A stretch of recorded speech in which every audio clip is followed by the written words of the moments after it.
10. Donc, on va montrer que cette application qui a x associe la racine carrée de x scalaire x, c'est bien une norme sur E. Donc d'abord, c'est bien défini. Et ce sera bien...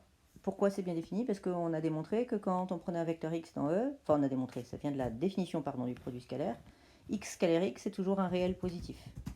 Donc la racine de x scalaire x existe et c'est aussi un réel positif.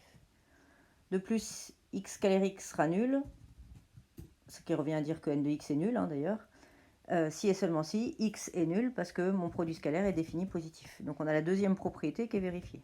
Troisième propriété, quand je prends n de alpha x, donc c'est la racine carrée de alpha x scalaire alpha x, on utilise la bilinéarité, donc c'est la racine carrée de alpha x scalaire alpha x, et une deuxième fois linéarité par rapport à la deuxième variable, ce qui me donne racine carrée de alpha carré x scalaire x. La racine carrée, je peux la distribuer puisque les deux membres sont positifs ici. On obtient ça, et la racine de valeur absolue de alpha, bah c'est la racine de alpha carré pardon, est égale à valeur absolue de alpha. On obtient le résultat souhaité. Au passage, j'avais oublié les valeurs absolues dans la définition, donc remettez-les. Enfin, je les ai rajoutées, mais réinsister dessus, c'est important. Sinon, c'est pas du tout. Il n'y aura pas le même signe des deux côtés. Et enfin, l'inégalité triangulaire. Donc, on prend x et y de vecteurs quelconques de E. On veut comparer n de x plus y et n de x plus n de y. Ces deux réels-là sont positifs, donc je peux comparer leurs carrés.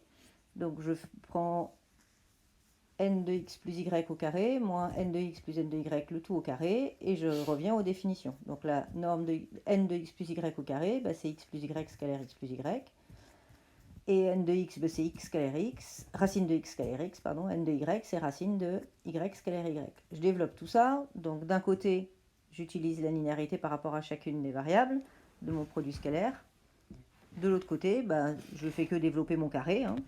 Je simplifie tout ça et il me reste à la fin 2 facteurs de x scalaire y moins racine de x scalaire x, y scalaire y. Il manque la racine carrée, pardon, ici je vais la rajouter.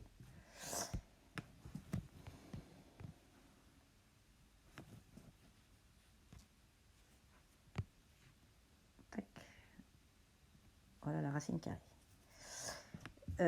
Et du coup, on a le résultat souhaité.